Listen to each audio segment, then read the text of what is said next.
Formula-formula awal itu tidak bisa menjadi patokan seorang kandidat untuk menganggap dirinya bisa menang. Jadi survei itu penting, observasi itu penting. Di situ untuk membedakan konsultan abal-abal atau tidak.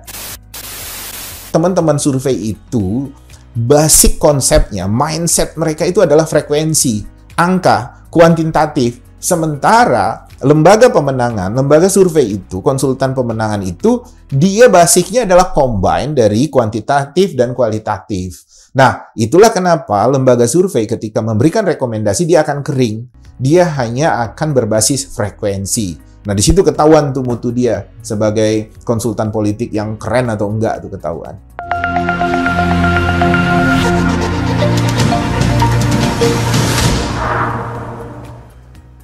Nah, kemudian Pak, ada tidak sih Pak kandidat yang memang tidak memiliki konsultan gitu Pak? Banyak ya, juga. Pak? Yang banyak dia juga memang konsultan. yakin dirinya bakal menang sendiri dengan anggota-anggotanya di bawah itu Pak? Bukan masalah keyakinan ya, tapi lebih pada dia tidak percaya sama konsultan gitu. Banyak ya, Pak? Banyak banget. Dia bilang daripada saya bayar konsultan ratusan juta, miliaran gitu. Kalau itu yang pilpres. Jadi kalau yang pilkada miliaran gitu kan, dia bilang lebih baik aku urus sendiri gitu. Aku bisa nyuruh ponakanku tuh cetak banner, aku bisa nyuruh tuh tante aku ketemu sama tokoh-tokoh masyarakat, ya macam-macam lah cara-cara mereka. Karena mereka nggak percaya dengan konsultan. Dan saya memaklumi itu karena kan nama baik konsultan juga nggak bagus-bagus amat sih. Terutama teman-teman di daerah itu yang sekedar dibayar, kemudian dapat duit, selesai nunggu lagi hajatan tahun politik kan begitu. Jadi saya memaklumi itu, tapi saya katakan kepada kandidat, besok ada sekitar 550 daerah yang menyelenggarakan pilkada. Kalau satu daerah saja ada 3 pasang, ada 3 calon, ada 3 pasang calon, artinya ada sekitar 1650 pasang calon kepala daerah. Nah, sementara konsultan yang baik di Indonesia, ini bisa saya jamin, nggak lebih dari 10 lembaga yang bagus tuh. Nah, artinya kalau misalnya dari 1650 orang ini, sepertiganya saja yang punya uang, artinya itu ada sekitar 550.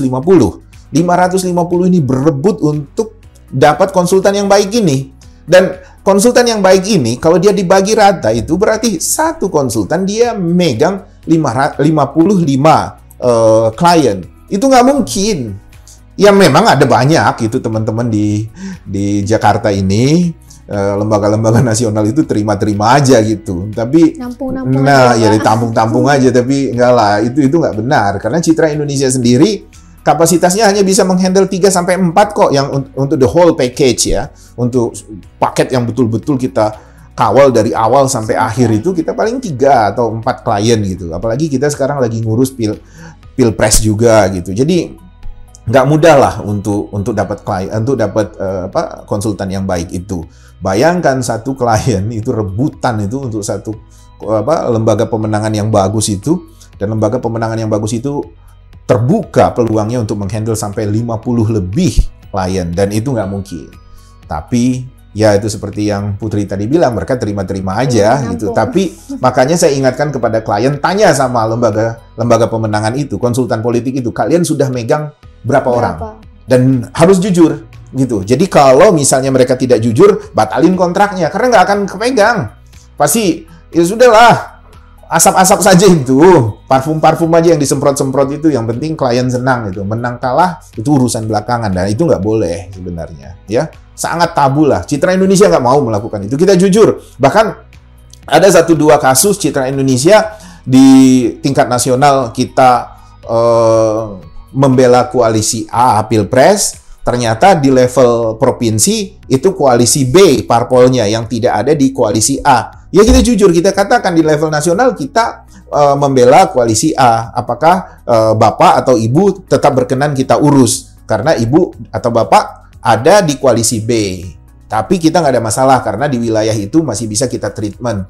Nah, kejujuran ini penting. Dan saya rasa nggak banyak lah konsultan politik yang mau buka-bukaan gitu. Kita sudah punya 14 klien gitu, nggak. Tapi itu harus ada ingatan dari calon klien agar mereka menanyakan betul-betul itu kepada konsultan politik itu.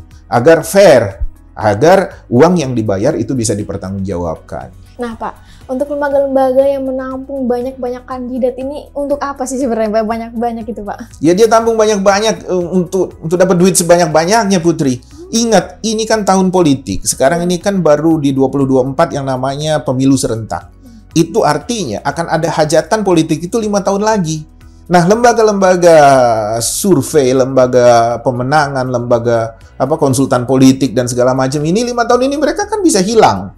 Entah besok ganti baju lagi, ganti nama atau apa. Yang penting uang mereka sudah aman buat 5 tahun mereka puasa. Nah, setelah itu gimana? Itu urusan nanti 4 tahun, 5 tahun lagi. Nah, jadi yang namanya mereka akan meraup untung sebanyak-banyaknya, meraup uang sebanyak-banyaknya, mengambil klien sebanyak-banyaknya, itu kemungkinan besar akan terjadi di lembaga-lembaga survei maupun lembaga-lembaga konsultan ini, konsultan politik ini. Jadi klien harus berhati-hati itu, karena mereka dengan begitu banyak klien, masa satu pun nggak ada yang menang? Pasti ada yang menang. Kan gila begitu, pertanggungjawaban etik mereka, pertanggungjawaban akademik mereka, pertanggungjawaban profesi mereka, itu gimana kalau sudah begini? Nah, itu klien harus hati-hati di situ. Jadi memang kepercayaan itu nomor 1 dan kejujuran itu ya Pak ya?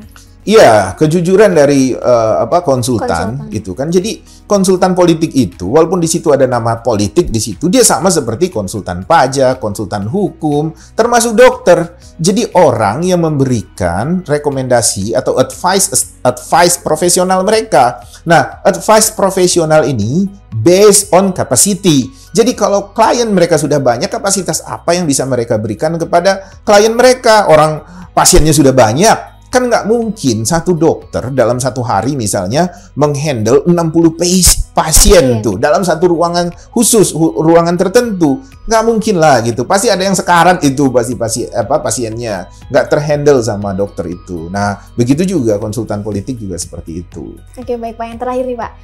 Mungkin ada pesan untuk calon-calon kandidat untuk pemilu 2024 nanti Pak.